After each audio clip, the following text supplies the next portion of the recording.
Olá, meu nome é Onofre, estou aqui para falar um pouco do meu trabalho, me apresentar, e na realidade faz tempo que eu não gravo um vídeo para falar desse meu trabalho. Sou conhecido como Onofre Nájina, sou terapeuta holístico, há 17 anos que eu venho trabalhando nessa área, sou professor de matemática formado e aposentado, estou aqui agora hoje falando com vocês. Durante esses 17 anos que eu venho trabalhando na área de terapia holística, eu tenho encarado algumas dificuldades com relação às pessoas. Não é com relação à doença, não é com relação aos problemas dela, porque isso, graças às técnicas que já foram desenvolvidas e a quais eu tenho usado e utilizado bastante, isso a gente consegue trabalhar. Mas a dificuldade que a gente encontra, ou que eu encontro, normalmente é no sentido de fazer a pessoa acreditar em si, fazer a sua transformação, fazer a sua mudança.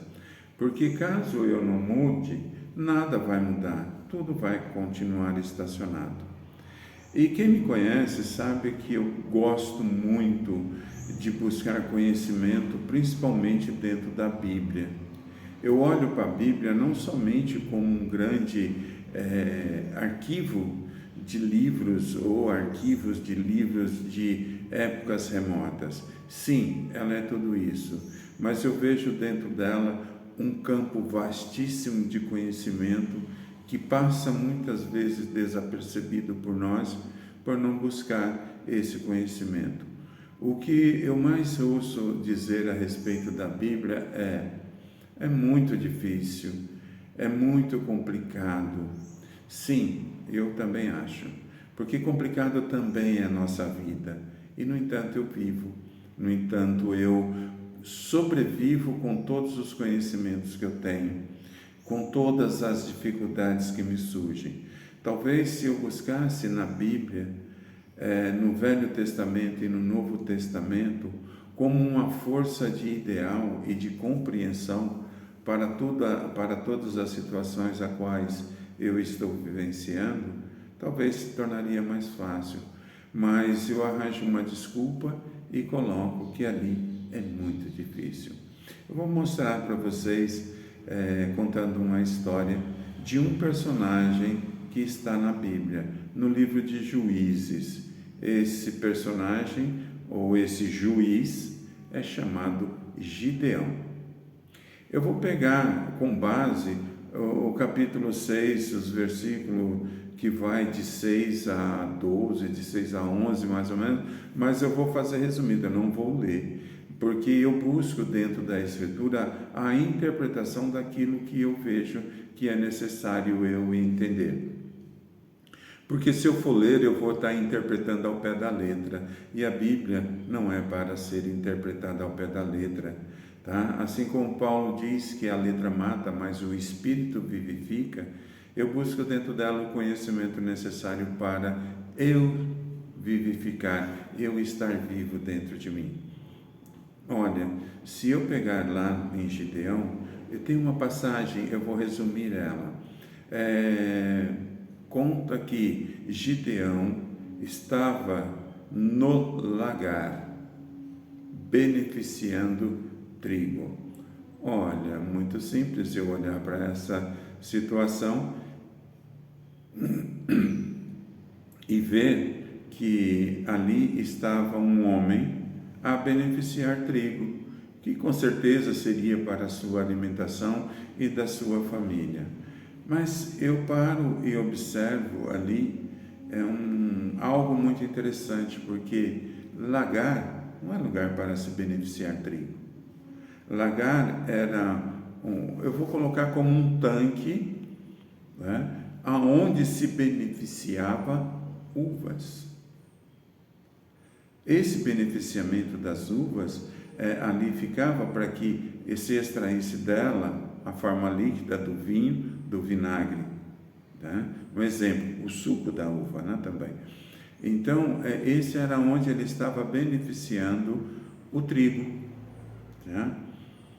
E a gente sabe que para beneficiar trigo não é dessa forma.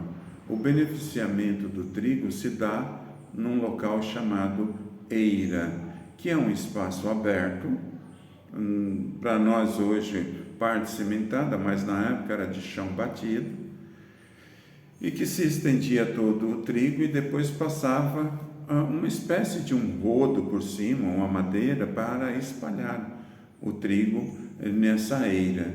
E depois revirava ele para que ele pudesse secar, e depois mexia, depois ajuntava todo ele. Então, esse era a eira. Então, aqui, Gideão nos traz um ensinamento muito bonito, tá? Porque o que é esse lagar para Gideão? E o que ele representa? Lagar, naquele momento, para Gideão, representa a realidade. É a realidade. E a eira seria, então, para Gideão, o seu sonho. Olha que coisa interessante.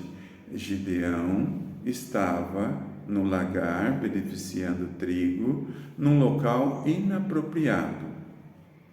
E esse lagar não era para o trigo, então ele precisava de uma eira. Mas ele tinha a eira? Não, ele não tinha.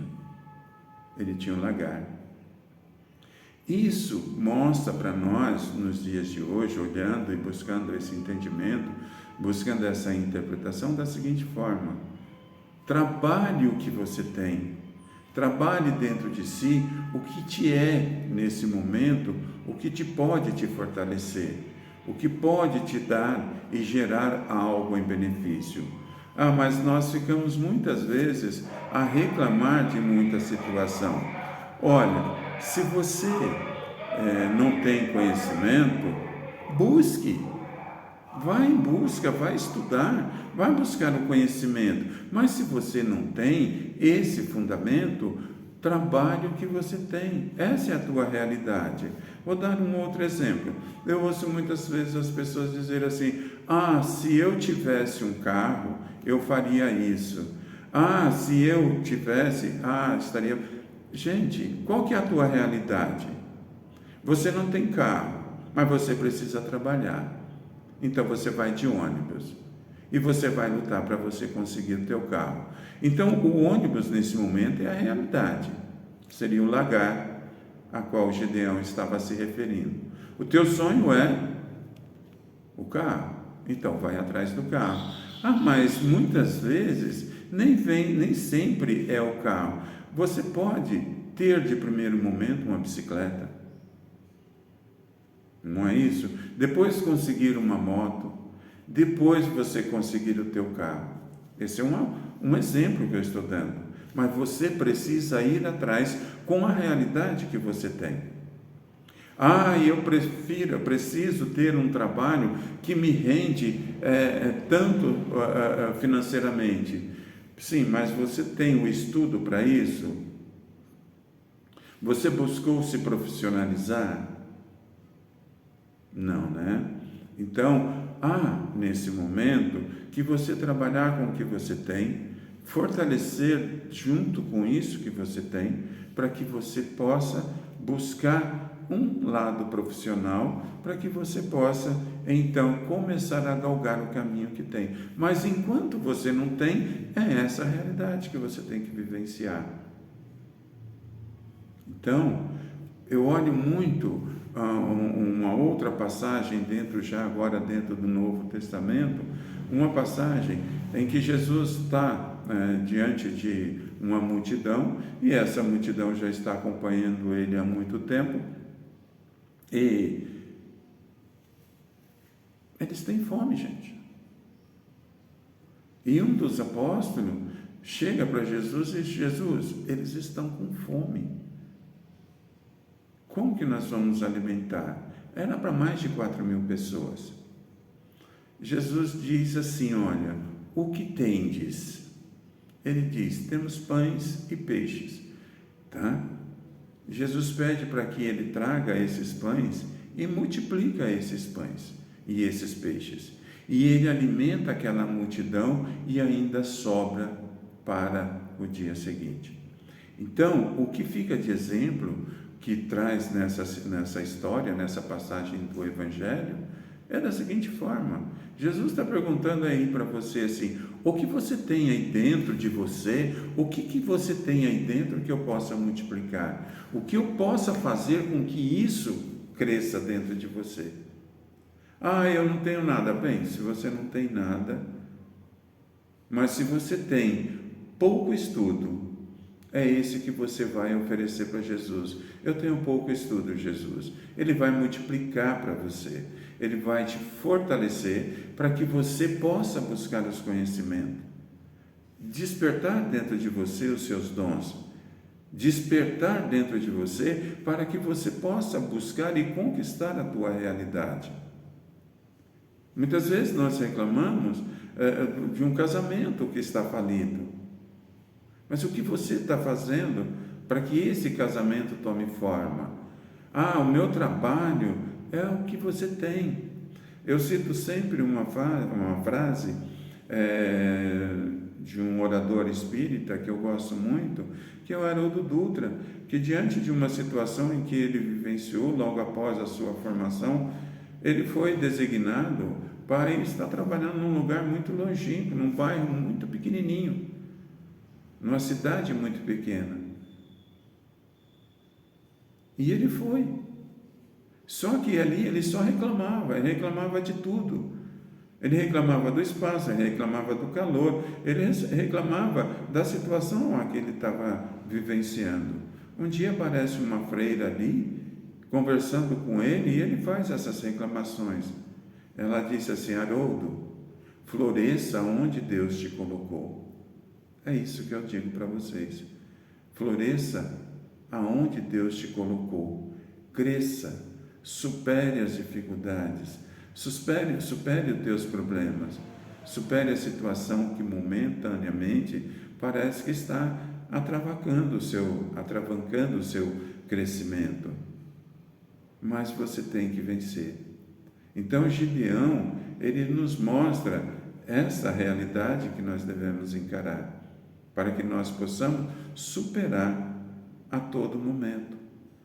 Temos uma realidade e eu tenho que vivenciar essa realidade e não negligenciá-la. Eu tenho que ir em busca dos meus sonhos. É a minha forma diante de tudo isso que eu tenho. É assim que eu vejo. Obrigado por me ouvirem.